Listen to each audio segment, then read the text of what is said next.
Do you ever wonder why some people, including yourself, fail to quit alcohol? Even though they have a resolve, they read all the books, they go to rehab, they get help from everyone and their brother, but they just can't seem to stay sober. And why? This is something that Terry and I have been studying for many years, including in our own alcohol addiction and talking with other recovering alcoholics. This is something that's super important, and if you don't pay attention, this could be the number one thing causing you to fail at quitting drinking. You've seen it 100 times. People try to quit, they relapse. They try to quit, they go to the bar. Something in life happens that causes them to go back out and start drinking again, which at some times can be completely life-altering and devastating. But today, what we're going to do is talk to you about what that one thing is that causes people to fail and how you can avoid it and stay sober, hopefully, for the rest of your life, as me and Terry are working towards. I'm going on about 10 years, and I think Terry is right there behind me, about like by a month or something like that. So Terry, how you doing today? I'm doing well. Let's see, I'm behind you by 3 months. And the only reason it should have been 2 weeks, but I did start drinking again after I got out of rehab. And there were some reasons for that. Um, you know, this, and I see this all the time. Many people start drinking again after, well, I put on my thumbnail there 6 months, but a lot of people start drinking soon after. For me, it was pretty quick, and for some, it's a lot longer. And first of all, let me tell you, when you stop drinking, you never have to drink again. There is no reason. Relapse does not have to be part of your story. It absolutely doesn't. And there's a lot of people that stop drinking and they don't start again for the rest of their lives. And you are able to do that. Now, with that said, a lot of people do relapse, and they call it relapse. I call it you just started drinking again, or you weren't done yet, something like that. For me, it's kind of like I don't know that I was really done yet. Maybe I hadn't hit the low enough bottom or something like that. But for me, either way, I got out of rehab. I started drinking pretty soon after I got out of rehab. And if I look at it on the surface, why did I start drinking again? And on the surface, um, I wanted to drink. That's it. I thought about on my way home from this meeting that I'm going to, I think I'm going to grab a bottle. It was that simple. The, so you look at it on the surface, it was just my craving, and I gave into it. But for a lot of people, well, for most of the time, there really is some underlying reasons, and we're going to get into that a little bit more. But let me talk about when I did finally get sober, and because this is what happens with most people that I see. Not everybody, but for me, when I got sober, uh, finally, that's this last 10 time that I'm working on getting towards 10 years now. I was happy, and I realized I did not have to drink again. And I kind of had a clean slate as far as, I mean, yeah, I had some issues that I had to deal with. There were actually a couple legal issues, there was family issues, there were issues that I had to deal with, but as far as my life itself, I had dwindled it down to almost nothing, where I barely had my home and I had pushed away all my friends and everything like that. So I felt kind of free as far as I could start this thing with a blank slate. And I was happy. Now, this doesn't happen with everybody. A lot of times, the issues that we've caused from our drinking are terrible. And we have a lot of stress that we have to deal with, and a lot of broken relationships, and legal issues, and things like that. But for, uh, for me, I just took it as that's okay. Yeah, I got stuff to deal with, but I don't have to drink right now. When I finally did get sober, I didn't have a lot of those cravings. Sure, they happened, but not that much. And that helped a lot. And so I just decided I'm going to do whatever it takes to stay sober. That is going to be my priority right now. And that's one of the biggest things for anybody that's getting sober, is making that sobriety their priority. But how do we do that? And that's it's a difficult thing to accomplish sometimes. it sounds simple. Don't take a drink, no matter what. And we say that all the time. And that's true. But how do we keep ourselves from that nagging craving that we feel that a drink is going to be the answer, and then we end up taking that drink. Then we go down that rabbit hole. But Marcus, did you experience any of this happiness when you got sober, or were you kind of stressed out? Or I know you did not relapse; you stayed sober. So yeah, what kind of things were going through your mind at the time? Yeah, I mean, so for me, when I got sober and went to rehab and got out of rehab, I really had nothing left. So I was like, okay, if I don't do this, I'm not going to have life the way I know it. I will probably end up, without a business, without a family, without a house. I mean, that's where it was going because drinking was the most important thing in my life. There was nothing else that came close to it because my mind has been hijacked. And a lot of people look at this as a moral failure. Like, oh, well, you just don't care about your family enough. Well, I did. I cared about them more than life itself, which is what ended me in the mental hospital because I lost it, and I didn't feel worthy. I didn't feel anything because no one had explained to me that chemicals can hijack your brain and make things that you think are important to you not as important as alcohol. It makes alcohol the most important thing. And we go through life and we look at things like people who are starved of food in different countries that can't get food. And we don't look at them as moral degenerates when chaos ensues and they end up doing crazy things to get food because they are chemically altered. And when we look at this and understand it, first and foremost, was it happy when I got out of rehab? No, it was terrifying. I was scared.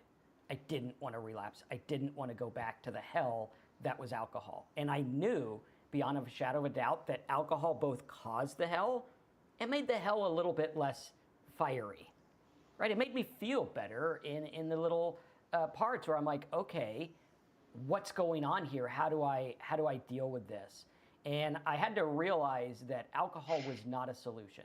It was a solution my mind thought worked, but it wasn't something that worked. And getting sober for happiness is probably one of the reasons people fail. Getting sober to be happy is like, okay, is that really going to help us? Well, maybe, maybe not, right? We have to look at that and say, okay, well, what is going on? How do we rationalize this? Because it seems like alcohol is making me happy, but at the end of the day, it's not, right? And that was something that I had to really, really come to grips with was, okay, this is not working the way that I think it's working. Therefore, it's basically just hijacking my brain. And it's not making me feel better. So the beginnings of sobriety were not happy. They were quiet, mellow, and kind of sad. I was recovering like someone would get out of the hospital and recover from something. It's not like, oh, hey, I'm recovering from a broken leg. It's time to go jogging. No. You got to sit a little bit. You got to chill. And that's what it is. And so I really had like maybe 9 months to a year of melancholy. I wasn't sad all the time. I was happy that I was sober. I slowed down and enjoyed life, and really focused on, okay, how am I going to stay sober? That was the goal above everything else. And I think that's what helped me stay sober was that was top. Like even though alcohol was in my head yelling, hey, I'll make you feel better. Hey, I'm going to take the melancholy away. Hey, I'm going to make life seem more exciting. I was like, okay, I know what you do to me. I know what it causes. Like, someone getting out of an abusive relationship, right? You get out and then you know that, okay, maybe it feels better to go back. Maybe it'll feel better to go back into that. But it doesn't, and you know that, but you do it anyway. That's relapse. You know that alcohol is going to cause this. You know that it's going to ruin things. Yeah, for a time it might make things exciting. Like right now, my wife and I are like, okay, we're in our 40s and, not a whole lot moves the needle anymore. Go to a concert, yeah, that's cool. Go to a dinner, yeah, that's cool. Um, it's kind of like you get these mediocre things. Now, when I drank, were these things more exciting? Yeah, in my head they were. It was like, yeah, dude, go to a concert. But I, was completely drunk before the actual band I went to see came on, so it wasn't very fun. But it was the illusion of fun. And once we realized, okay, this is all about the illusion. It's the illusion. So, was I happy when I got sober? Not super happy. But was there an illusion that I was happy or drunk? No, I was miserable drunk. If I really look at it, I was miserable. It was not a way to live. I was not happy. It was, yeah. I belonged in a mental hospital. That's exactly where I belonged because of my drinking. You took a really realistic look at it. And it sounds to me like a lot of it was fear of what was going to happen. And for me, that was definitely the case, not quite as much as kind of what you're describing here. And don't get me wrong, that first month of sobriety or so, I was sick.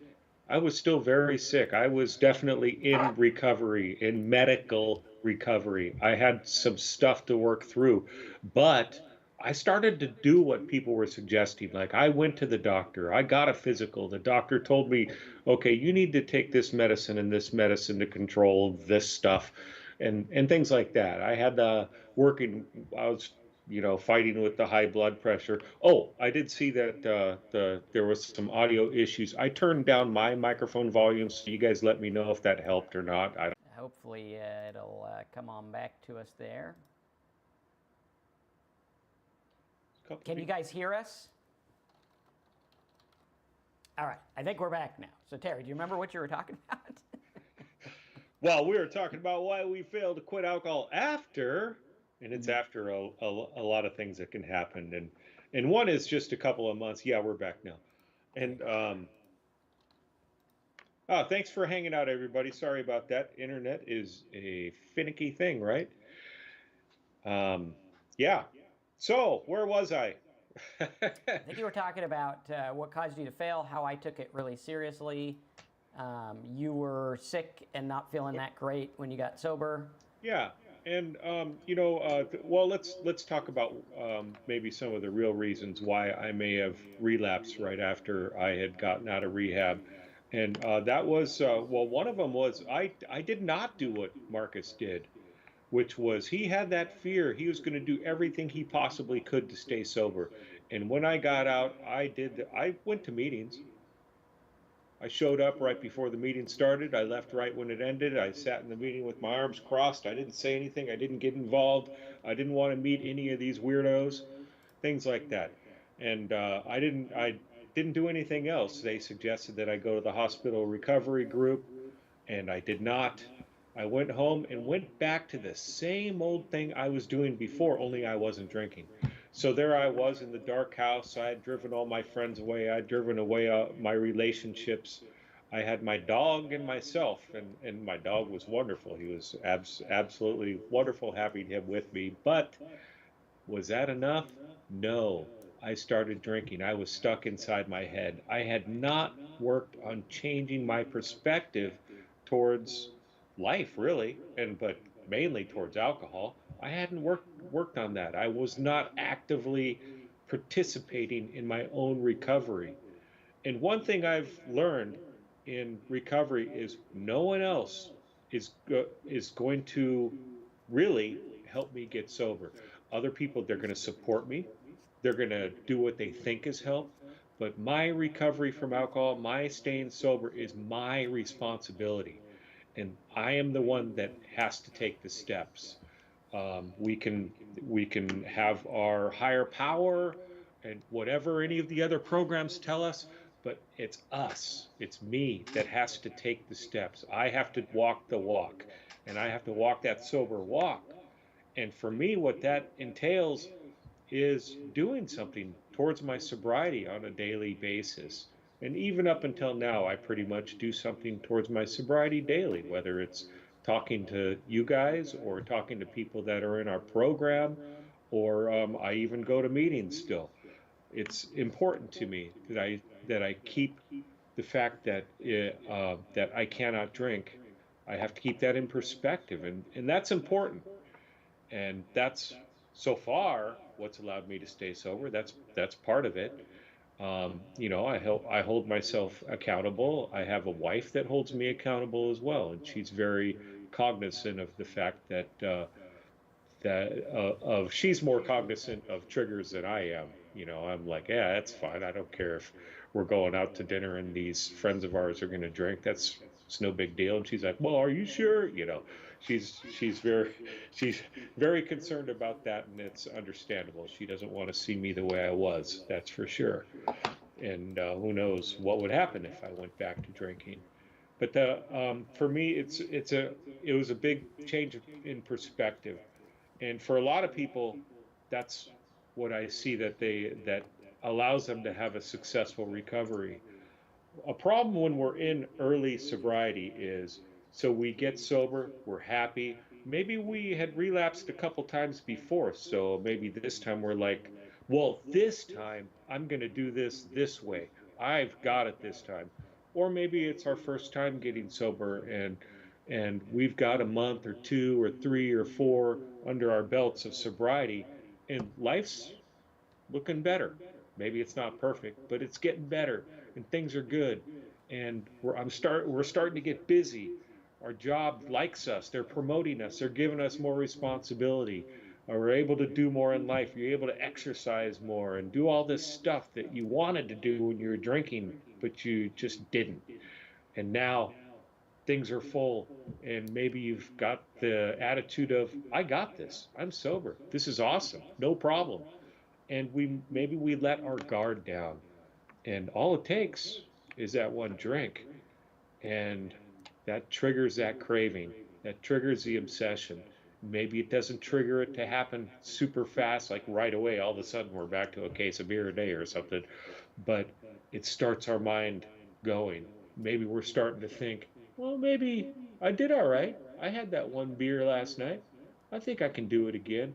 And we slowly evolve and start drinking again.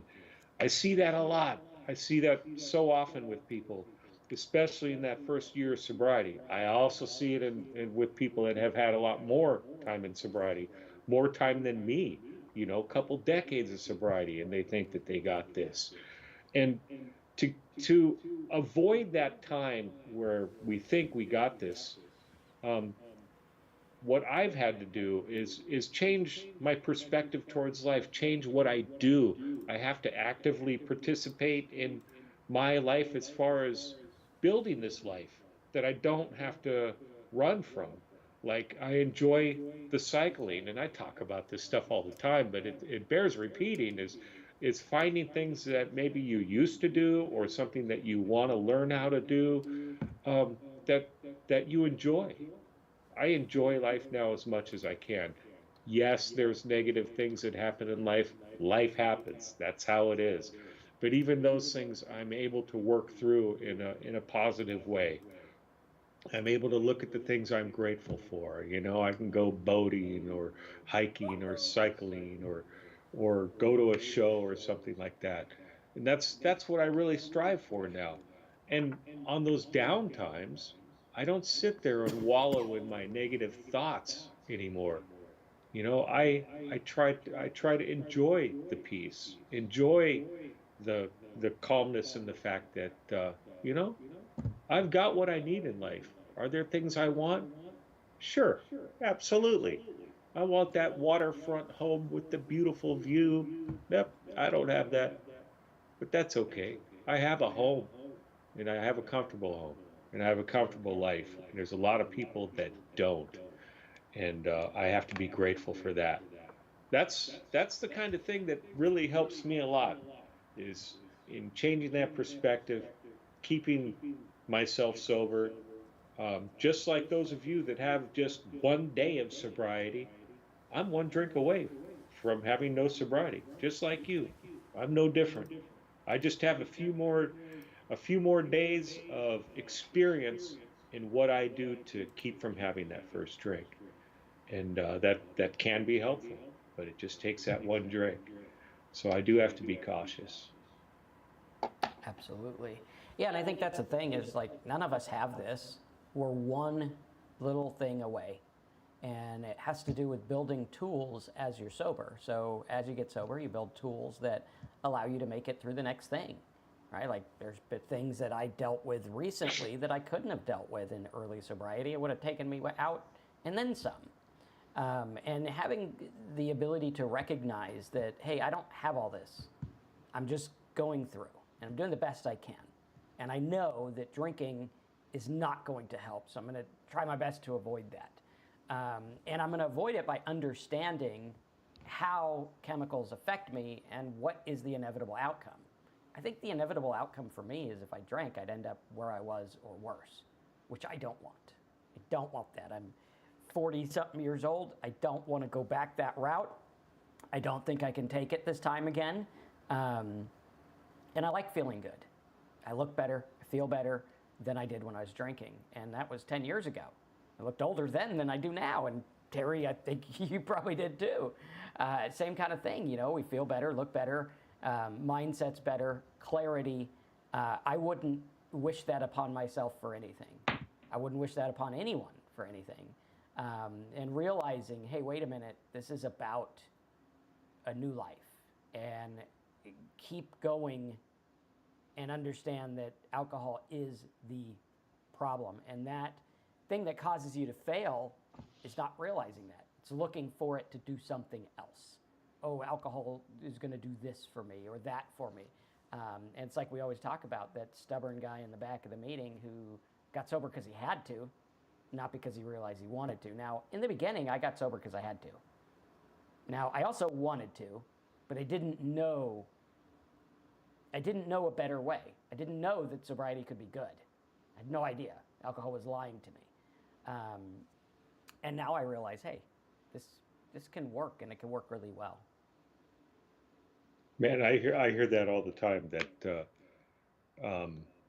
yeah, I got sober because I had to, and then when I got sober and as sobriety progressed, life became better than I ever thought it would.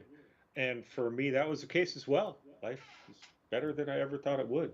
And it's not about what I have as far as materialistically, it's what I have inside of me. And that's just huge. I mean, sure, lots of stuff on the outside are better.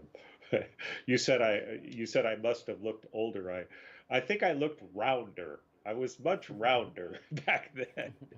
And Marcus, you're a good-looking guy now. Thank you for that. Yeah, and I think it's interesting because, you know, I also was very materialistic before I got sober. I was in the business community and everyone had Ferraris and Lamborghinis and all this stuff.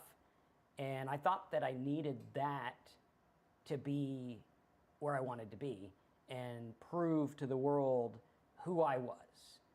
And the unaffected side effect of getting sober, which I learned and we talk about in my book and in the course, is that you realize what really matters, and not in a cliche, stupid way where you realize it, but you actually really truthfully want that stuff. You know, I got to a place where, I mean, if I wanted to, yeah, I could probably get some of those things, and it wouldn't be difficult. And, you know, even with Terry, it's like, could you go get a sports car? Yeah, I'm sure you could. Wouldn't really be a big deal, right? A lot of people can. I remember listening to a guy years ago. He's like, anyone in life can get a Rolls Royce. You might have to live in it, but you could probably get it. And, you know, you could get an old one, you know, probably pay, you know, a couple $100 a month or something, and you could own a Rolls Royce. And we are led to believe that these things are going to make us happy and these things are going to affect ourselves. And in rehab, I remember they said, hey, you want self-esteem? Do esteemable acts. Do things that give you esteem.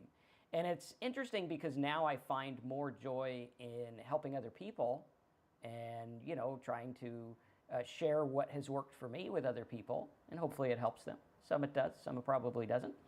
And realizing that all this stuff that I thought mattered doesn't. You know, it's like Alan Watts says, you can only eat one roast beef at a time. You can only drive one car at a time. After about 3 months, I don't care how fancy the car is, it becomes mundane, becomes the same thing. It's still to this day, the car I was most happy to get was my first car, which was a 1983 Corolla. And it had, I think under like horsepower, it said yes. It didn't have any amount. It Going had up about hills was 90 crazy. horsepower. But we all remember that. Yeah. And why? Why do we remember that? Well, there's a lot attached to it. And now you get a car. I mean, I've had too many cars to count in my life. I've had some fancy cars. I've had some least fancy cars. Now it seems like every car is expensive, right? I mean, my van, I was like, wait a minute, how did I pay that much for a van? Like, it's a van. It's a soccer mom van. Why am I paying? But, we realized that it doesn't make you happy. I didn't get that to make me happy. I got it because I wanted something that I could take multiple people in. And I've had the sports car, and it doesn't matter. And I've had the house, and we are happier now in a smaller house. Could I go get a big house? Sure, if I wanted to. But we're happier now because what happened was the change internally. And when we're drinking, we're looking for everything outside of us to help. You're looking in the bottle, which is outside of you, to help with your feelings. But the funny part is those feelings are all in you to begin with. Those are your feelings. Do you not know how to feel happy? Do you not know how to feel okay, content, mellow, relaxed? Do you not know how to chill? You do. It's all in you. And what we talk about in our course over at talksober.com is how to do that. How do you tap into those things in yourself? And then later, you want to go get the stuff and be the hustler and go-getter. By all means, go for it. Don't let it own you. Like now I'm hustling in my business. It's doing better than it's ever done before. And I'm happy. Not because of that. I was happy before that. Now I'm just happy and hey, that's cool. Get to do more things. I enjoy it, And we look at that and it's like, you have to fix what's going on in you first. Now, alcohol obviously is a chemical that alters you, but there's probably things that led up to it. Like, I don't think anyone just like wakes up one day and drinks as much as we do, right? There's probably some things dealing with, whether it's materialism, whether it's family issues or whatever it is, dealing with you. And one of the things I hear all the time, Terry, I know you've gone to a lot of meetings, and something I've heard more often than not is, I don't feel comfortable in my own skin. Yeah. People don't feel comfortable in their own skin. Why? Why? Because society has told you to be a certain way, and you need to live up to this, and if you don't, you feel like a failure, and you need to have these things, and you need to be these things and do these things.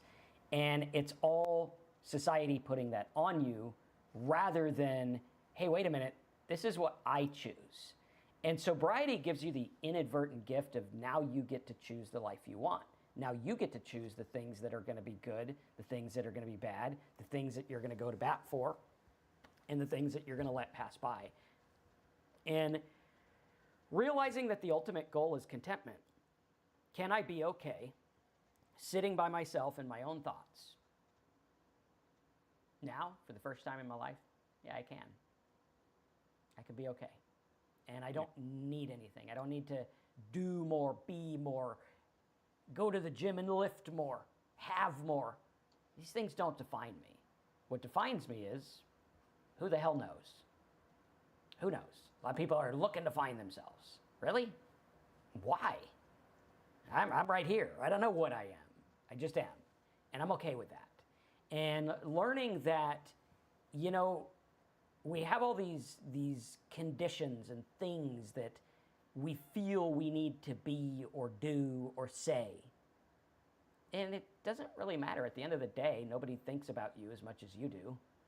So, it doesn't really matter. At the end of the day, yes, we are hardwired for connection, and we're hardwired for the drug of accept me, like me.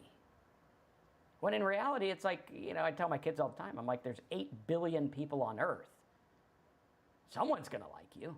I'm sure you could probably find at least 1 million that would like you. That's like less than 1%, right? I'm sure we can find that. And realizing that it's okay the way you are. Be who you are. Don't be mean. Be kind. Don't drink. And accept what is. The faster you accept what is the faster you can recover. Because when you accept what is, okay, this is what is, right? I didn't accept it before. Before, everyone wanted this. I wasn't this. I needed that. Now I'm like, hey, I wake up. This is what I have today. I woke up here. It's sunny out. Yesterday it was cold out. That's what is. What do? You put on a jacket. Oh, well, I wake up today and maybe my wife wants to leave. Okay, that's what we have to deal with. I could talk about repairing a relationship. I could go to counseling. Or if she's out, I can sign the papers and let her out. Fact. What are you going to do? Most of us alcoholics spend all this time trying to fix and figure out and finagle and do and everything, when in actuality, once you accept, it's like the serenity prayer. Grant me the serenity to accept the things I can't change. There's certain things in life you can't change. Spouse wants to leave, sometimes you can't change that. Can't do it. Someone else gets a promotion, you can't change that. Any extra energy you give to it is wasted energy. What am I going to sit around and stew about it? Going to go to the bar and talk about it? The bar is full of people who are lamenting over things they can't change. This is what they do. The 49ers lost. Were you in the game? I wasn't out there. I tried to throw a football at the little science thing the other day, and I couldn't even throw the football to the little electric people on the game. So, there you go. And these people are playing the game in their head, and they're getting worked up about things, which is fine. It's okay to get excited about stuff. Nothing wrong with that. But when it goes overboard, and you start to lament about what could have been and what should have been and what I'm owed and what people owe me, and it doesn't matter. What you have to look at is, what do I have to deal with today? And I'm going to take today as it comes. Today, I'm going to do the best I can at work. I'll probably leave at 5 o'clock not feeling like I got enough done, which is okay. You go have dinner, you're going to start again tomorrow. I can only do what I can do. At the end of the day, at the end of my life, am I going to sit around and say, well, I wish I had worked 24 hours a day so that I could accumulate money for what purpose? I mean, maybe it would give my kids a future, or maybe they'd blow it all and not live the way that I thought. Right? I mean, you never know. And we think that we know these things, and we think that we're these smart, rational people. But at the end of the day, we're just like everyone else. We're alcoholics. We fell for the lie that alcohol fed us, and we thought that was reality. So anything I think I'm smart or wonderful at is like, okay, well, I have to go back and look at, well, I was duped by a bottle of booze. So I ain't all that smart. So I'm just going to take things the way they come. And that's what we talk about in our course over at talksober.com, where we literally go through the mindsets and the struggles. Like, this course was built out of struggle. It was learned the hard way. I had to go through things, and I had to be, metaphorically smacked in the face by life that says, you don't know everything, pompous dude. You don't know everything. Here's the way it really is. And I had to learn what life was really about. I had to learn what alcohol was really about. I had to learn what society puts on us and how to cope with that. And all these things I had to learn, which were paramount to getting sober. And if you want to go through that, go to talksober.com, click the yellow button like this. You can sign up. This helps us put on this show, right? It helps us do this. We want to definitely do more with this channel and with our talks here, because it seems like it is helping a lot of people get sober. We get comments all the time that people are staying sober and things like that. Again, we're not doctors. We're not trained recovery experts or anything like that. Always go to a doctor when getting sober, because detox is dangerous. And when you're ready to learn the mindset stuff, you can click here. And it's not mindset stuff like, let's go, sing Kumbaya and just be positive, right? Just be positive. I wanted to yell at those people, the people who have the bumper sticker, let go and let God. What the hell does that even mean? Really, what does that mean? You gonna come to me and give me let go and let God? Right? I need something a little better than that. I might be duped by alcohol, but you're gonna have to do a little better than that. And that's what we talk about, is the mindset of changing your life philosophy. Because my life philosophy did not work. I needed a new one. And the new one I go over in this here. And you can sign up there. You just sign up here. It'll give you some logins. You'll be able to log in, get the MP3s, the PDFs, the worksheets, all that cool stuff. You can also get a private sobriety call with Terry and myself if you want to go over questions you have about sobriety or just share your story. A lot of people like to share their story and get help that way as well. But definitely check out talksober.com. There's a lot of good resources over there for you to help you in this journey of sobriety. Good job. Well said. Head on All over right. there, everyone. Join our Facebook group, too. Yeah, there's a little Facebook link on there, too, at talksober.com. And thank you, everyone, for showing up. And thanks for sticking around after our tech issue. Yeah, thanks for being here, guys. Smash that like button. Let us know what you're thinking in the comments below.